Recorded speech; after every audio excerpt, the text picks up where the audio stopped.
In this video, I'm going to show the ICM 3D Ligand editor. It provides an interactive environment for structure-based drug design, allowing for the real-time modification and optimization of lead compounds within a binding pocket.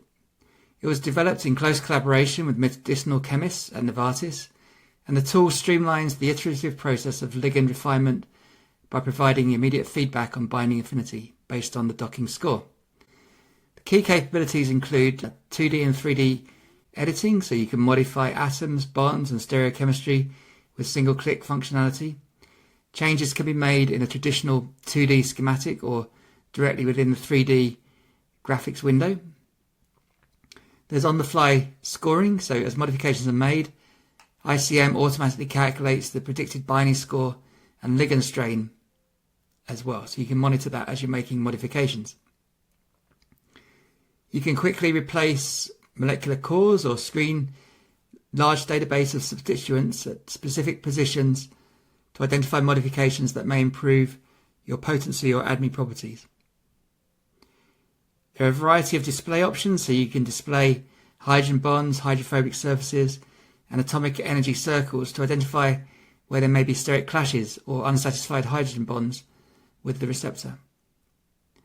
Induced fit can be accounted for, and through 4D docking and explicit side chain sampling.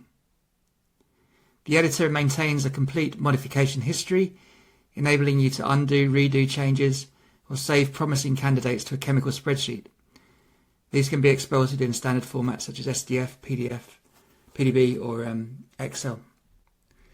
In this example, we're focusing on the first generation EGFR inhibitors, specifically the quinazoline derivative class shown here. These molecules include well-known drugs like gefitinib and erlotinib, and they were designed to treat non-small cell lung cancer by acting at the ATP site of EGFR. While these compounds are highly effective against primary mutations like L858R, you eventually run into the clinical hurdle of resistance, so most notably the T790M gatekeeper mutation. As we look into the 3D ligand editor, we'll use these structures as our starting templates to visualize how specific substitutions can influence binding. And we'll look at how steric hindrance from resistant mutations force us to think beyond reversible binding. So this is a basic example, so we're going to read in PDB 1M17. We're going to make interactive changes in the hinge region using the tools. We're going to explore different groups at this region in the kind of just entering the solvent exposed area of the kinase pocket. We will look at making modifications in the allosteric site here, and also hydrophobic batch screening at the ring meta position here. So let's go into ICM. So we search for 1M17. We right click on the ligand and just display the pocket. In this example, we notice there's one key thing. If we display this here, so we have the alpha, the glycine rich loop here, alpha C here, and the hinge region here. So this is the N terminal. We see there is actually a water molecule in the binding pocket which makes some key hydrogen bonding interactions. So in this example, we're going to keep that water there. So we go to the Lig Edit tab. We click on the first button, which is the Setup Ligand button. You get this dialog. You can also do this for peptides, but we're just concentrating on small molecules here. The ligand molecule is automatically populated in the dialog box, and we're going to auto-assign assign charges according to our pKa model, 7.4, at 7.4 pH. The next button is the Setup Receptor button. It automatically finds the correct receptor because we only have one here. We're going to keep all waters. We're going to optimize hydrogens, and we'll say make box around existing ligand. You can see the purple box here. If you want to, if you are maybe exploring into the allosteric site, you may want to increase the size of this box a little bit so you have space to build. But by default in this example, the box is the right size. So you just go OK. And then we can immediately see the hydrogen bond with the hinge here, this hydrogen bonding network with the water, and we can evaluate the score. It's going to have a very poor score initially because we need to first minimize the structure. So if we just click on minimization here, now you see that the RTCN score has got better, the physics-based score has improved, and the ligand strain we tried to keep below 5 when you're making modifications. Next button along just tells you what you have. So it says your ligand is this _lig.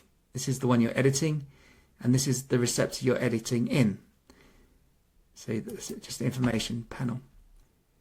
If you want the edit tools panel, which we'll use in a minute, you click here, and it's going to make this a little bit smaller. Then I'm just going to close here. Then first we're going to explore looking at the visualization options that are available. So we can click on this drop down button, choose receptor pocket, colors the binding pocket by properties. Hydrogen bond donors are blue, hydrogen bond acceptors are red, and green is hydrophobic and white is lipophilic. And you can also display another surface called receptor pocket surface. I'm just going to toggle the ligand pocket surface it's called. This is a great tool because it enables you to see where there is space to build. So you can see we have a little bit of space here on this ring where we can maybe explore add some modifications to try and improve the ligand. At the back of the pocket there's no space. There's an option called Pretty View, which is sometimes quite useful to just change the view a little bit to make it a little bit clearer as to what you want to do. You can play around with some of the other tools, like display solvent accessible area, analyze contacts, and display relaxed ligand, but I'm not going to show that in this video. So let's just try and make some modifications. So we can make modifications in the 3D window or in the 2D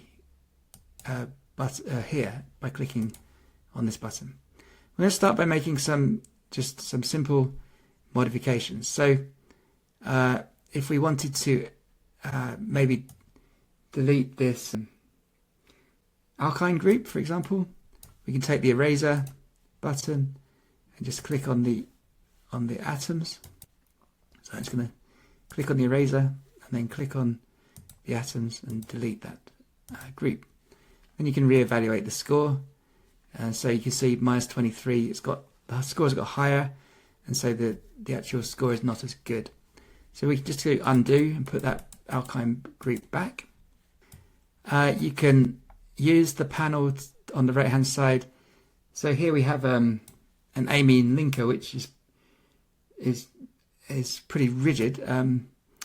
You could try maybe an ether. You can click on the oxygen here and click on the atom, make the modification.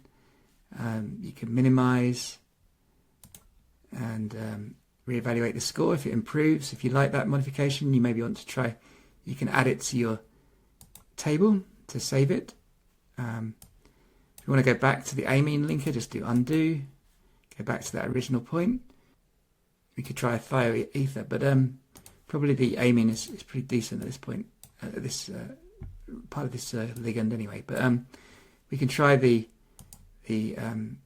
just need to minimize it, and we can see that the score doesn't really improve very much. This is the physics-based score.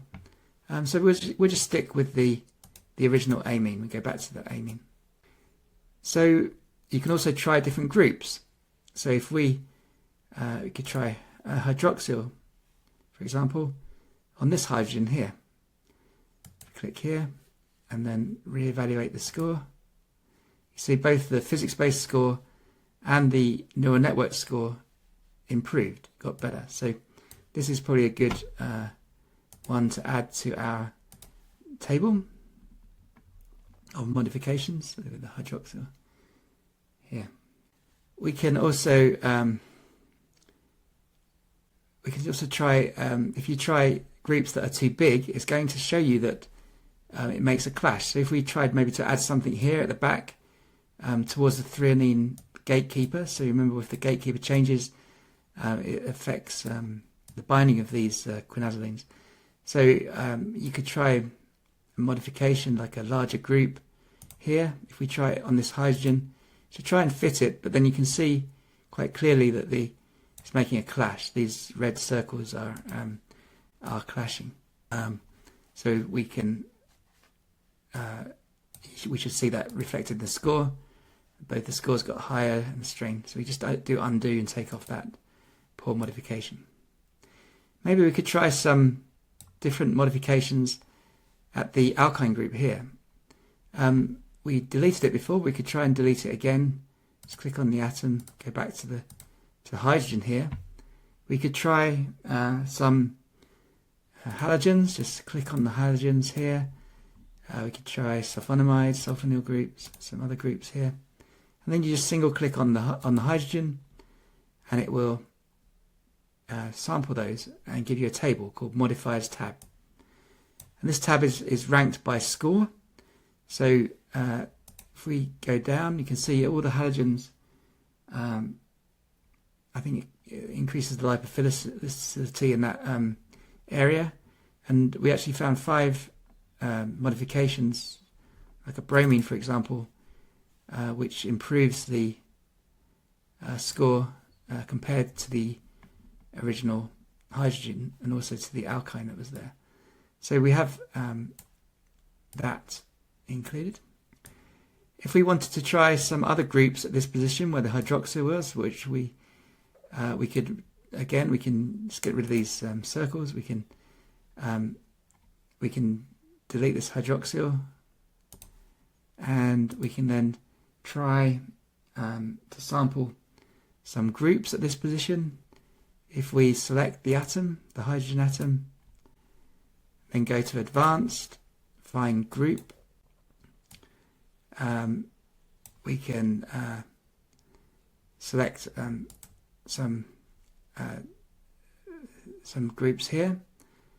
In total there's like 60,000, but you can filter them, and then you can screen them by clicking OK here, and it will run the screen of those groups to that position. You can see it's running in the background.